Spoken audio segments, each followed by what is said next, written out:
संवैधानिक अधिकार घोषित किया। हिंदी।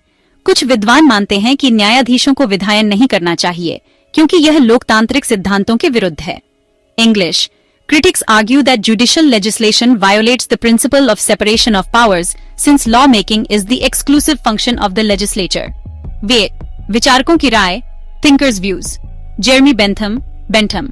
न्यायाधीशों द्वारा विधायन करने की आलोचना की, कहा कि यह लोकतांत्रिक व्यवस्था के लिए खतरा है। डाइसी मानते थे कि न्यायाधीश कानून की व्याख्या करते हुए कई बार नया कानून बना देते हैं। ऑस्टिन विधायन को केवल संप्रभु सॉवरेन का कार्य मानते थे, इसलिए न्यायाधीशों का विधायन उन्हें स्वीकार नहीं था। 2.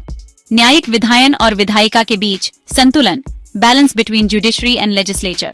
न्यायाधीश विधायन कर सकते हैं, लेकिन वे कभी भी विधायिका की जगह नहीं ले सकते। उनका कार्य अंतराल गैप फिलिंग करना है, न कि पूरा नया कानून बनाना। 3. निर्लिप्त भाव पर और स्पष्टता।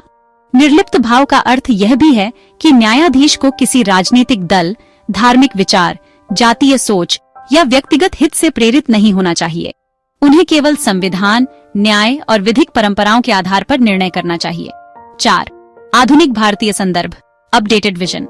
हाल के मामलों में जैसे ट्रिपल तलाक 2017, सेक्शन 370 2018, LGBTQ राइट्स और अयोध्या जजमेंट 2019, सुप्रीम कोर्ट ने दिखाया कि न्यायाधीश कभी-कभी सामाजिक सुधारक की भूमिका भी निभाते हैं, लेकिन न्याय और संवैधानिक मूल्यों के आधार पर। Hindi.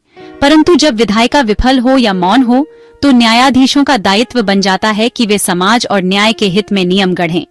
English. However, in the absence of legislative action, the judiciary must step in to protect justice, rights, and constitutional values. Hindi.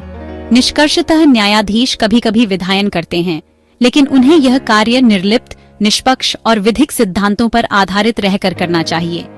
तभी न्यायपालिका की विश्वसनीयता और विधि का शासन, रूल ऑफ लॉ, सुरक्षित रहेगा। In conclusion, judges sometimes legislate, but they must do so detachedly, impartially, and based on legal principles, not on personal whims. This ensures the credibility of the judiciary and the stability of